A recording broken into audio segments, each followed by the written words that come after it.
I thank you all for coming. And to help us close the event, we have two wonderful people. Professor Anna Neumann, who is my department chair. She's a specialist in higher education. So she will say a few words, and then we'll have our president also help us close. Madhabi asked me to close out with some comments on higher and post-secondary education. Indeed, one of the next frontiers for everything we've been talking about today. And I will take a few minutes to do that with deep appreciation for the extremely informative and astute comments that my colleague Kevin Doherty has just made. I promise not to replicate any of those. A fair amount of talk about assessment in higher education these days focuses on student learning, documenting or quantifying outcomes of learning that co-vary with exposure to classrooms or study groups, or the amount of time spent on homework, or involvement in independent study and increasingly in online platforms. How is such assessment of students' learning to happen, and what can it reveal?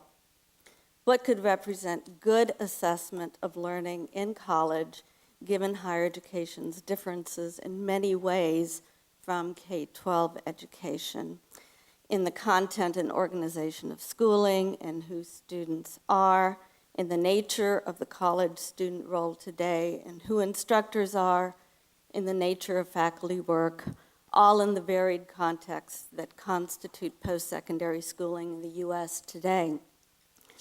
I'd like to suggest that if what we are primarily asking at this time is what does good assessment look like in higher education, we've probably gotten a bit ahead of ourselves.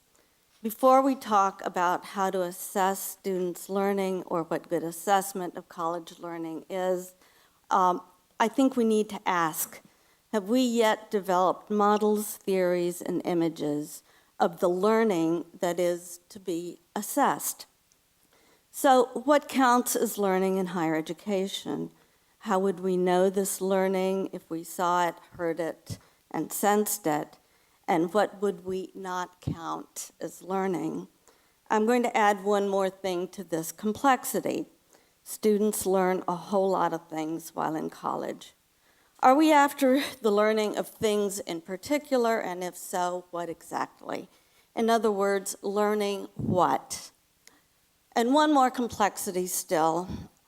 I've dared to hypothesize based on some of my own work on faculty members learning that everyone in higher education learns, even people who seem not to be learning. The big differentiator is not whether they are learning or not, but rather what it is that they are learning at any moment in time. A person who may appear to be learning nothing at all or minimally may be learning something that an assessor doesn't see because the assessor isn't looking for it. And one more complication. The learning that the assessor spots, or for that matter, fails to spot, may be rich and generative, or it may be undesirable, it may be meaningless, or it may be downright wrong. In assessing learning in college, which learning exactly are we after and why?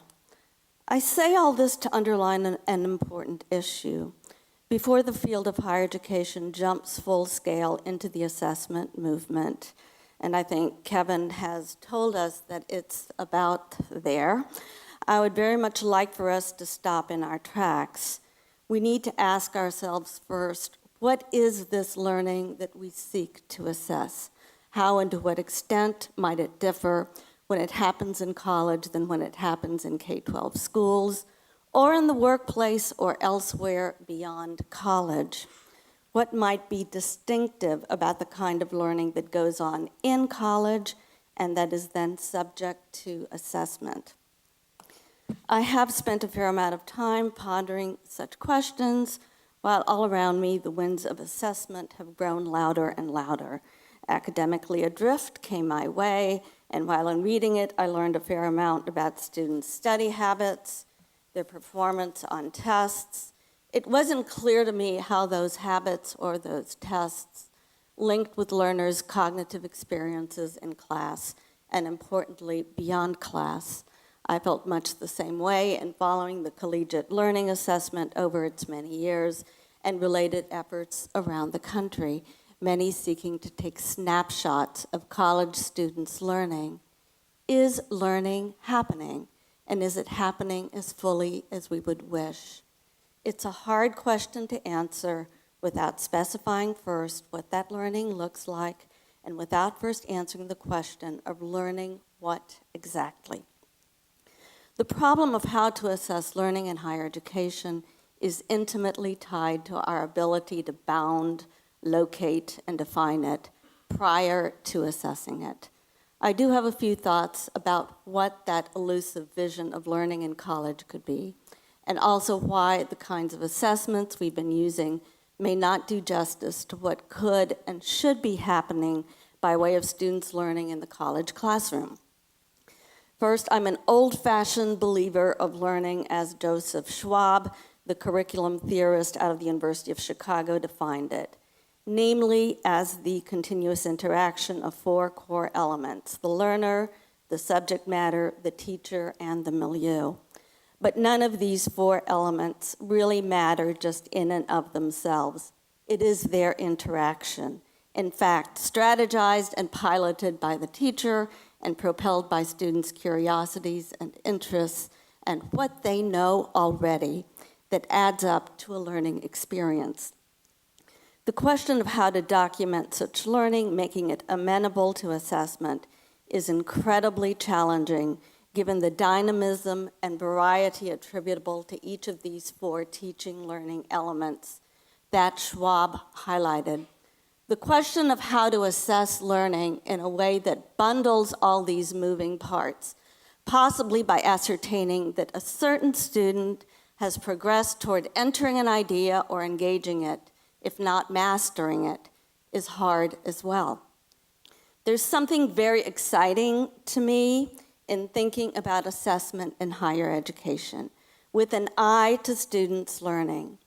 Building on the wonderful work that we talked about here today, this is fresh territory, and opportunities abound for us to pursue some very rich and important questions. How might we define learning with implications for how then to define teaching in college? How can we conceptualize college student learning in relation to what we know already about learning from theories of cognition and sociocultural development in K-12 schools? And based on all this, how might we build models of sensible and usable assessment that resonate authentically with what learning in college is?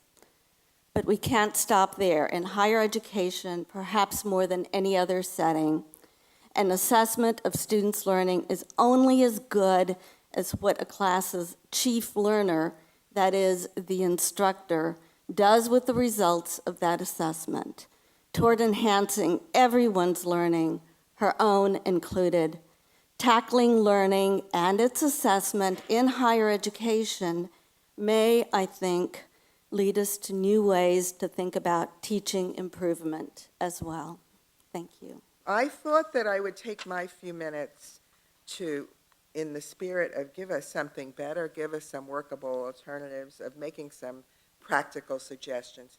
You are going to think these are all impossible because the genie's out of the bottle, but we might as well think about them. So I'm someone who looks for windows of opportunity. California recently convinced the federal government to permit it to use its Smarter Balanced field tests as its test this year.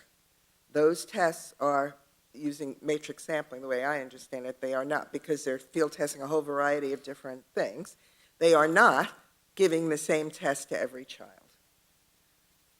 If we didn't do that, if we were able to matrix sample, we could cover a much broader curriculum and not narrow down to a few domains that are amenable to testing. One thing I would suggest right away, we got to study the hell out of what happens in California this spring and use that perhaps as a bargaining point. Ultimately, of course, moving to sampling tests, we might also want to move to benchmark grades for school accountability and away from every child every year. That would require, of course, a reauthorization of No Child Left Behind, which is likely to come in 2017, one way or another. We have 3 years to get ourselves together around marshaling the evidence of why every child every year, same test every child every year, has not worked. We can look at progress in the pre-No Child Left Behind years, progress after, closing the achievement gap, whatever you want to look at. We need to marshal that evidence and be ready for that reauthorization. I think we'd all want to keep the disaggregation part of No Child Left Behind. That was great, but we could go back to benchmark grades, sampling tests, Massachusetts and Maryland in the 90s. I know I'm old and I live in a golden age, but I want to resurrect that golden age. With respect to teacher evaluation, the MET study from Gates gives us lots of opportunity to try and use in practical terms the student work, the student evaluations parts of teacher observation, of observing teacher practice, all of which are much less burdensome than having principals do. One principal I heard of as many as 438 evaluations in New York in a year. But the real window of opportunity comes from what's happening in upstate New York. In the New York evaluation, 20% of the grade for a teacher is supposed to be based on local tests. Well, what's happened, if you read about it, is that this was too much of a burden for these localities. They're using group scores. They're using school scores or, grade span scores for that part of the teacher score. So it's possible to think about alternatives to the individual teacher score, and we need to look at that too. What are the consequences of that, and what's the difference between how teachers would be rated on the group scores or the not? We already know that using the individual student scores, we're getting nowhere. We're identifying the same number of teachers as high performing or low performing than we did before, based on really bad evaluation. So, something has to get better. With respect to students and tracking their progress, we have the answer. It's the embedded assessments that we've been talking about all day that are increasingly there in software that students are going to be used for learning and in other ways, in teacher-driven assessments. And we could certainly look across that evidence that's gathered for a whole year to get a standardized snapshot of how a student is doing. I would be tempted to call this a modest proposal, but it might have Swiftian connotations, so I just am putting these out there as ideas for thought and a prelude to a drink. So, thank you. Really great.